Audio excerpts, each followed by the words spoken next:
Je m'appelle Marina Larry, j'ai 2 enfants et je suis la fondatrice du Cocon. Avant de devenir entrepreneur et donc de créer le Cocon, j'ai travaillé 8 ans en cabinet d'audit et aussi en finance d'entreprise. Donc j'ai fait pas mal de chiffres et j'ai créé aussi un organisme de formation pour accompagner les femmes à la création d'entreprises. Le Cocon est né de mon vécu personnel. En tant que mère, j'ai rencontré de grandes difficultés à trouver un mode de garde pour mon premier enfant lorsque je suis arrivée à Bordeaux en 2019. Et mon mari se déplaçant entre 2 et 3 jours par semaine sur Paris, ça a été très compliqué.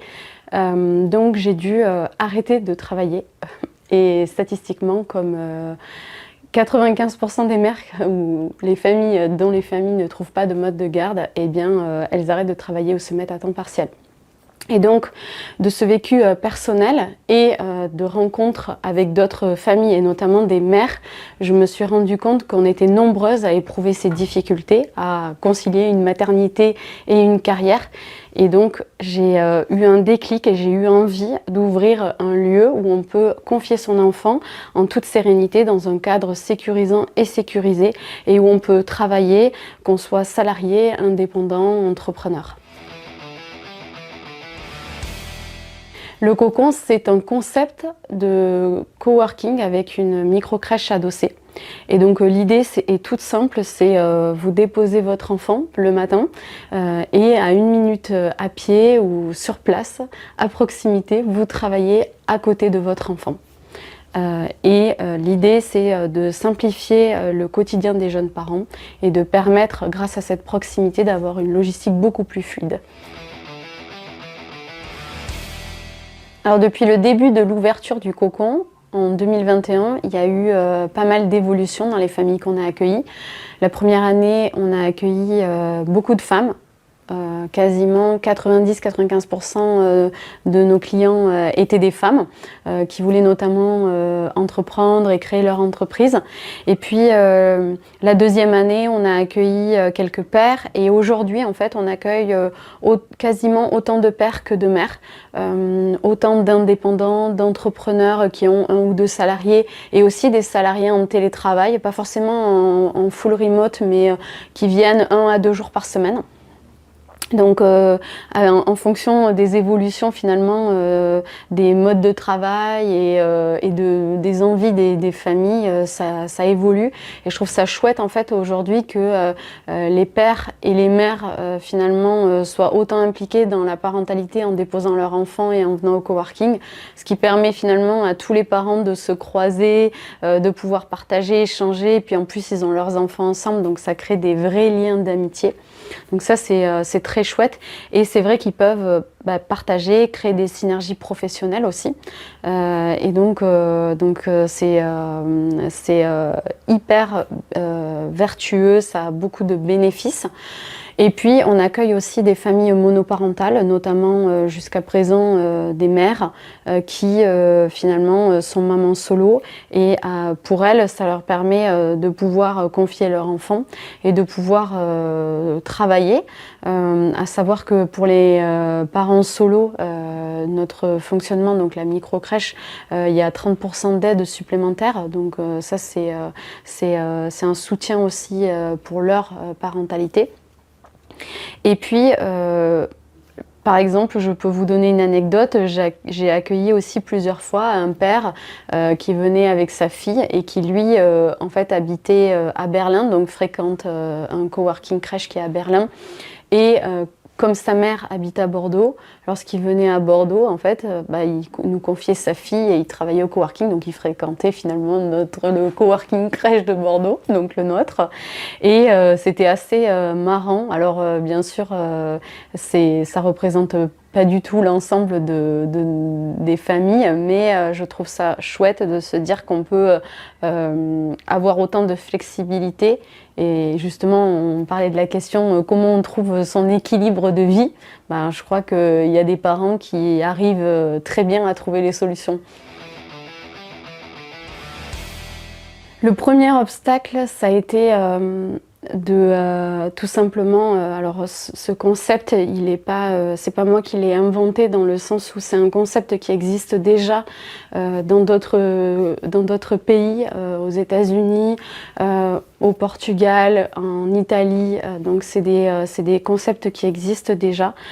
En France, il y a des partenariats qui existent avec des coworking et des crèches, mais on est les seuls aujourd'hui à s'occuper et à accueillir la famille, autant l'enfant dans la crèche que le parent au coworking. Et je dirais le premier obstacle, ça a été un obstacle institutionnel, c'est-à-dire de faire comprendre la nécessité de notre concept et les besoins, l'utilité publique à la PMI, donc à la protection maternelle et infantile, et à la CAF qui au départ ne comprenait pas pourquoi on venait mettre une activité commerciale, donc l'activité de coworking, avec une activité professionnelle comme l'accueil de jeunes enfants. Et ça peut se comprendre, on peut se poser des questions. Et en fait, aujourd'hui, maintenant, on travaille main dans la main parce on a des données, on a des retours d'expérience sur justement le bien-être qu'on apporte aux familles, l'accompagnement qu'on propose aux enfants et aussi à l'accompagnement aux conditions de travail qu'on offre à toute notre équipe. Et donc, au-delà de ça, après, ça reste notre obstacle, c'est l'obstacle du financement, qui est un obstacle que beaucoup de chefs d'entreprise rencontrent. Et effectivement, c'est un projet qui est aussi un projet immobilier, donc qui demande un besoin en financement assez important. Et donc, forcément, il faut trouver un partenaire bancaire qui vous suive, qui croit en votre projet pour justement vous accompagner dans tout ce qui est garantie, travaux. Et donc c'est un projet hyper riche et c'est ça aussi qui me plaît au quotidien. Et à la fois, c'est un projet qui demande énormément de ressources et de besoins. Alors aujourd'hui, j'ai pas encore les retours, les statistiques sur parce qu'on fait pas mal on calcule pas mal d'indicateurs et notamment celui des synergies qui sont créées entre les entrepreneurs.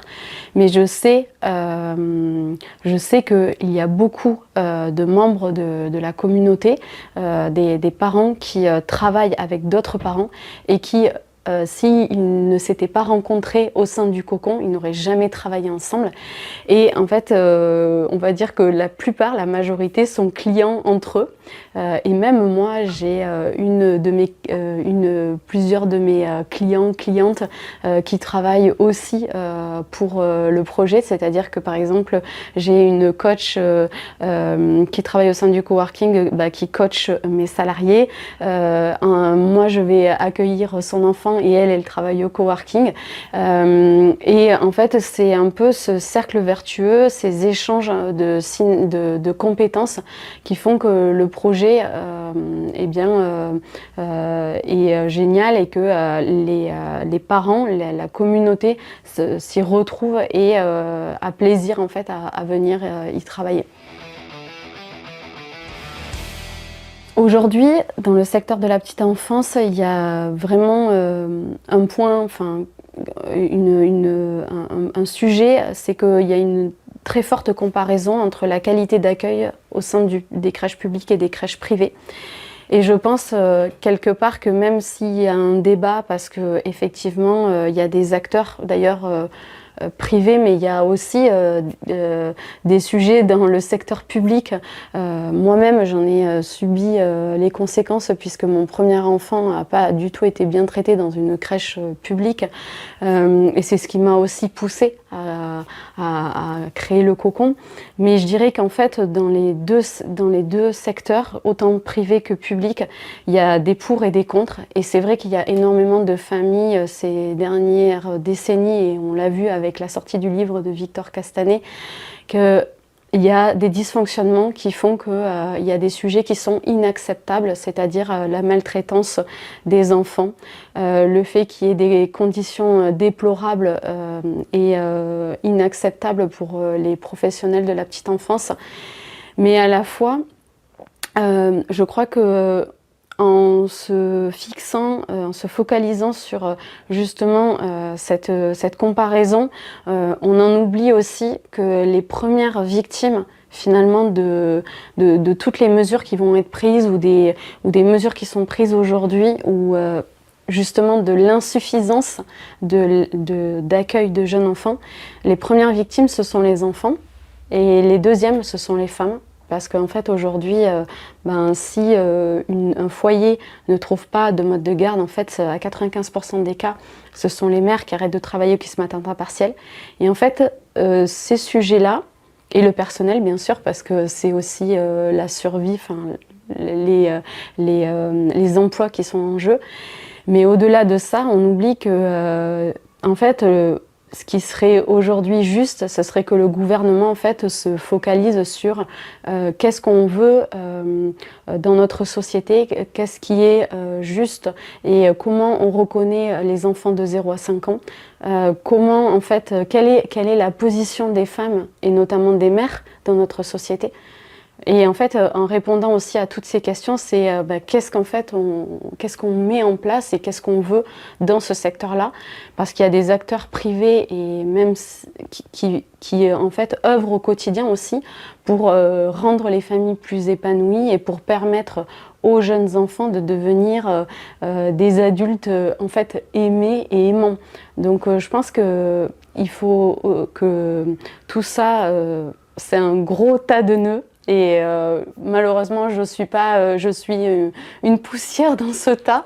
Mais en tout cas, ce qui est sûr, c'est que avec le cocon, j'œuvre et je m'attelle justement à œuvrer pour que les conditions de travail, que ce soit pour les pros ou la qualité d'accueil pour les enfants, pour les familles, soient la meilleure possible. Alors, je prends la parole sur LinkedIn parce que pour moi, c'est important de prendre la parole sur les sujets en fait sociétaux et sociaux qui touchent notamment le secteur de la petite enfance, l'entrepreneuriat au féminin, les inégalités hommes-femmes.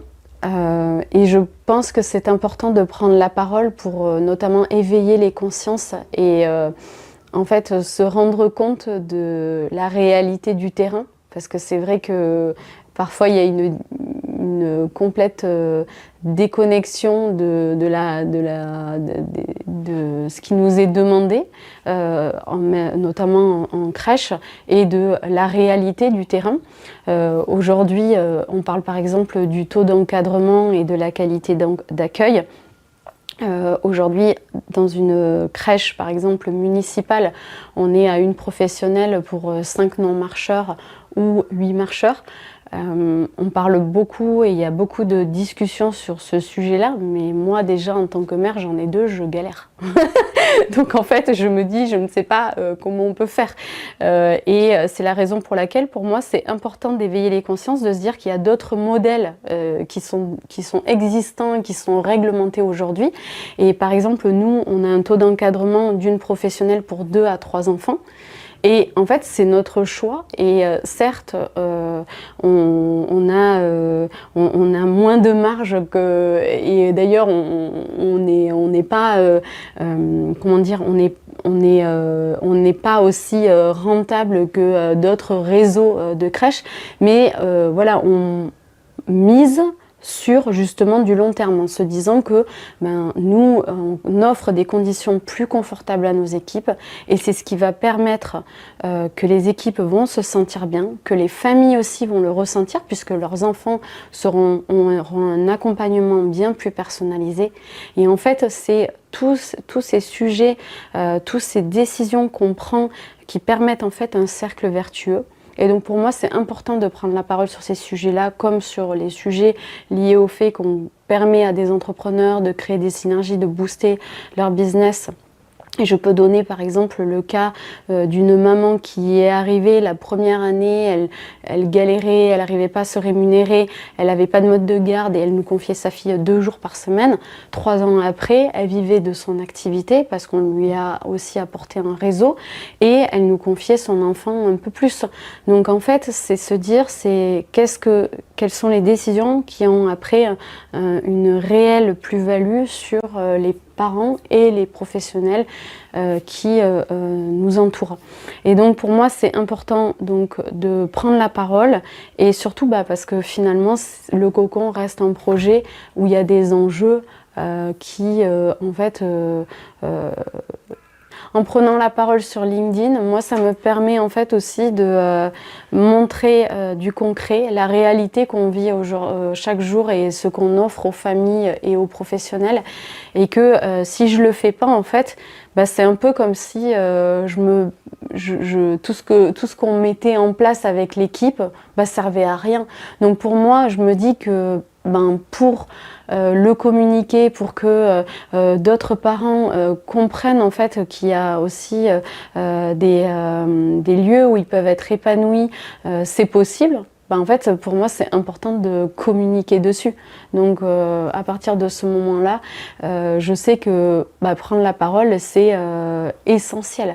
Et d'ailleurs, je le vois en 2 ans, la prise de parole m'a fait gagner en visibilité. Et au-delà, par exemple, de gagner un trophée avec Shine, ça m'a permis aussi, par exemple, là, pour la prochaine rentrée scolaire, j'ai 2 nouvelles familles qui arrivent. Et c'est 2 familles qui ont découvert notre concept sur LinkedIn.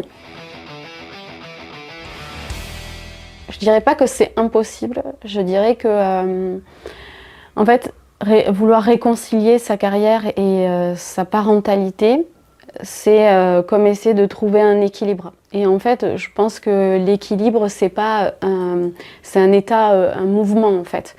Et donc pour moi, et c'est d'ailleurs aussi pour ça qu'avec le cocon on propose de la flexibilité et pas forcément que du temps complet, mais qu'on se dit voilà, en fonction des besoins de l'enfant, puisqu'ils ne sont pas le même à 3 mois qu'à 3 ans, et en fonction aussi du parent, ses besoins. Peut-être que quand l'enfant naît, il est salarié, mais peut-être qu'il va vouloir se reconvertir. Donc il y a plein de possibilités.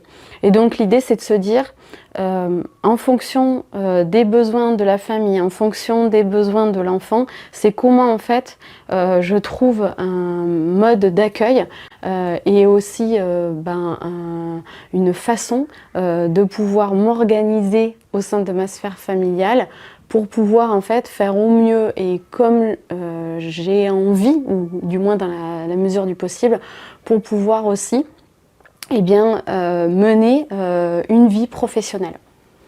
Voilà. Mais c'est une question pas facile à trouver. Une réponse pas facile et pas si évidente. Alors le prix Shine, déjà, c'est un super prix parce que déjà, ça permet de mettre en lumière 9, nous étions 9 finalistes sur donc 9 projets à impact portés par des femmes qui viennent de tous milieux sociaux, des femmes qui portent des projets avec engagement. Et donc pour moi déjà c'est le premier pas, et le deuxième c'est forcément il est financier. Cette bourse permet aussi de remporter 15 000 € et d'autres lots à côté aussi, comme de la visibilité, des parutions presse, et je pense aussi quelque part que ça permet aussi en tout cas moi je l'ai vécu comme ça, mes équipes elles se sont senties aussi reconnues par leur équipe, alors même si c'est moi qui suis allée à Paris et qui est on va dire physiquement remporté ce prix, cet argent je le mets en fait au service de mes équipes et des familles qu'on accueille. Notamment là on va mettre une enveloppe pour refaire tout le jardin, donc l'extérieur, pour que les professionnels mais aussi les enfants puissent davantage s'épanouir à l'extérieur et qu'on puisse l'utiliser en toute saison. Et puis après on va aussi utiliser une partie de cette enveloppe pour pouvoir accompagner des personnes qui souhaitent ouvrir un concept similaire dans d'autres villes, parce qu'on est convaincu que le cocon est un concept d'utilité publique et qui répond à un vrai besoin, celui du manque de place en crèche, mais surtout celui de pouvoir réconcilier au mieux sa carrière et sa parentalité. La décision dont je suis la plus fière, c'est peut-être d'essayer de m'écouter au mieux au quotidien. Je pense que c'est vraiment pas facile de s'écouter et de suivre son intuition. Et pourtant, je dirais que cette petite voix qu'on a ici, c'est vraiment aussi notre, je l'appelle la boussole intérieure, et c'est ce qui nous permet en fait de faire les choses avec justesse et avec alignement avec nos valeurs. Et pour moi, il y a en 2019, quand j'ai commencé ce projet, que j'avais un enfant de 18 mois, si je ne m'étais pas écoutée, en fait, je ne serais pas là aujourd'hui. Donc je pense que c'est ça qui me rend le plus fière. Et je crois que pour faire justement ce qu'on a envie et trouver du sens dans son quotidien, je pense qu'aussi c'est important de réfléchir à c'est quoi en fait qui a du sens pour nous et qu'est-ce qu'on veut faire en fait. Donc s'écouter, c'est pas évident, et surtout quand on est confronté au regard des autres, quand on n'est pas, quand on contrôle pas tout non plus. Donc voilà, c'est un peu, c'est ce que j'inviterais chaque personne à faire. Je pense que c'est un peu philosophique, mais je crois que si on fait des erreurs, c'est qu'il faut les faire, non? Pour ma part, non, je vois pas d'erreurs que...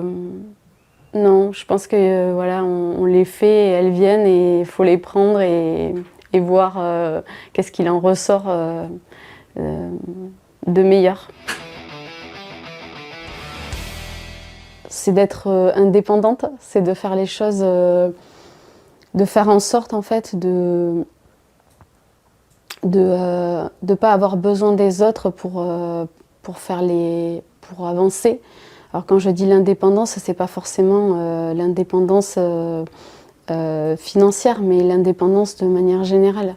C'est-à-dire, moi je sais que j'ai grandi avec une mère solo qui s'est débrouillée toute seule, qui nous a élevés avec mon frère. Et je l'ai toujours vue galérer, et du coup je me suis toujours dit que moi dans ma vie en tant que femme, mais aujourd'hui aussi en tant que mère et en tant que chef d'entreprise, je me dis, en fait, même si on a toujours besoin des autres pour avancer, il n'empêche que c'est important aussi de se dire qu'on fait les choses... c'est compliqué comme question, mais je dirais que oui, il faut faire les choses et se dire que si demain on est seul, en fait, les choix qu'on aura faits, on les aura faits, mais avec conscience et avec alignement de qui on est et qui on veut devenir. Bon, déjà, être une bonne entrepreneuse, c'est vrai que je pense que c'est une définition qui est propre à chacun. Mais pour moi, déjà, on ne réussit pas sans une équipe. Donc aujourd'hui, j'en serais pas là sans mon équipe, clairement. J'en serais pas là non plus sans mon entourage. Quand j'ai décidé de me lancer, forcément, pour moi, le soutien de mes proches, à minima de mon mari, était important. Donc je dirais c'est savoir s'entourer, savoir aussi se connaître et vraiment prendre les décisions avec conscience et clarté aussi, de se dire que si on prend telle décision, même s'il y a des conséquences et qu'elles sont pas forcément positives, c'est les accueillir et se dire ok, du coup moi si je fais ce choix, j'accepte aussi les conséquences. Et après, je dirais aussi que c'est se remettre en question, savoir se remettre en question et oser se lancer, passer à l'action. Sur 2025, aujourd'hui, on travaille sur 2 nouvelles ouvertures, toujours à Bordeaux, pour permettre à de nouvelles familles de pouvoir s'épanouir au quotidien. Et aujourd'hui, on n'a pas encore annoncé dans quel quartier ces 2 implantations auront lieu, mais voilà, on est très contents et toute l'équipe du coup est à fond. Et ce qui est bien, c'est qu'on en a quelques-unes qui vont pouvoir aussi monter en compétences, former de nouvelles professionnelles et participer en fait à ces ouvertures. Donc on a hâte.